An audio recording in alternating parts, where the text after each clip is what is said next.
It is indeed that time again, ladies and gentlemen. Another round of Heaven or Hell is finished, and after a single break from arguably the best round, I'm back with a vengeance for round 3.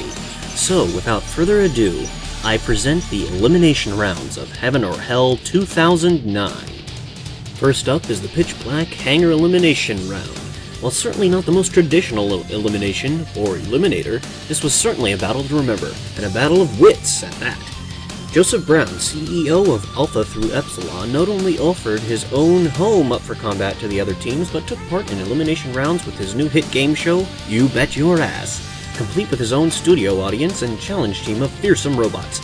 Asses were not only bet and kicked in this round, brains were melted and fried from some of the toughest mind-benders from Heaven or Hell's long history. The fights in the pit were nothing short of amazing, as Maximals Dark not only lost his arm, but his mind as well. But it wasn't without tons of excitement. Maximus stomped the pants off of Robot Kazumaru and took Maxi Mark II all the way to an explosive finish.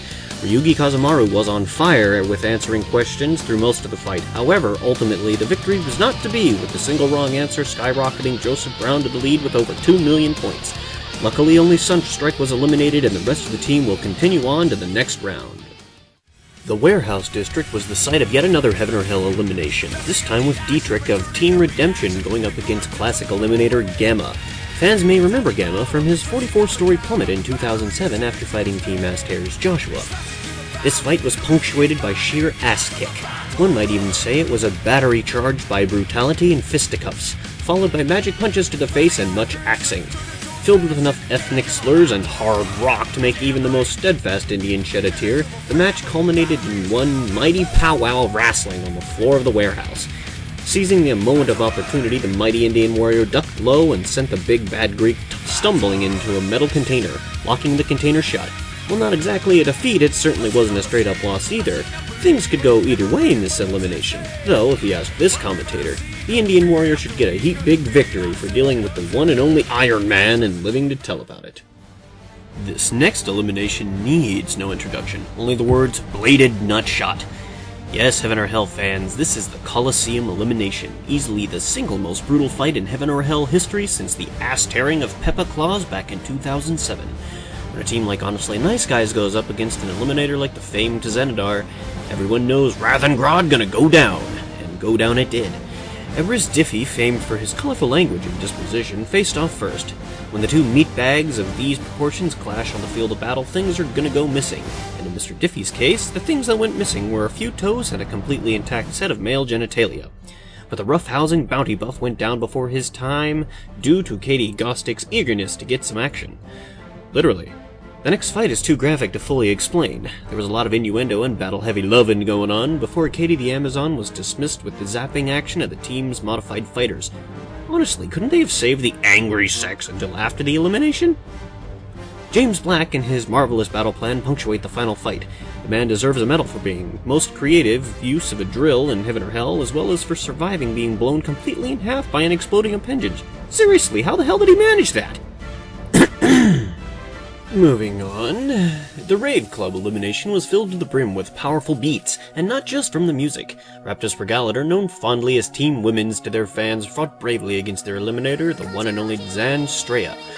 Their fans got a few good treats, and that doesn't just count Oshira's buxom boobage being shown to all the shouting mothers and fainting nuns. This is one wardrobe malfunction sure to go down into the Heaven or Hell history books.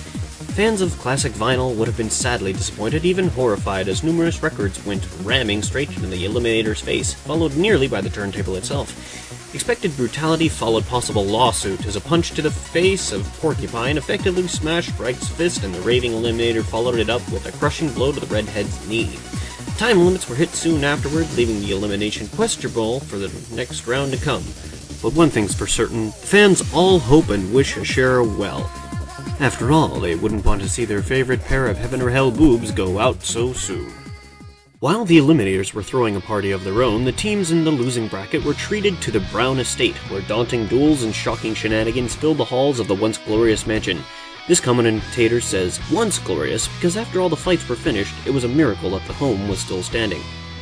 Fights in this arena were notoriously difficult to follow and track, as combatants were allowed free rein over where they wound up next within the sprawling mansion. Some highlights include Team Lu Bu landing a sleigh on the rooftop, which then nearly splattered Team All Bastards leader Dashboard after he failed to uppercut straight through the roof of the building and drag his opponent down into the rooms below. Shield bashing classes, Satanic Crosses from Darius Cake, and kicking through the windows ruled this fight, as well as a creative use of flammable liquids. Kael of Team Mythos and Lucid of Team Savaho squared off in battle that should get points for most creative use of Flaming Cloth and most expected moveset, while Athan and Heda of the same teams get points for swords and most annoying combo. Blast Daughter Uppercut! Hate hug, kiss the converse!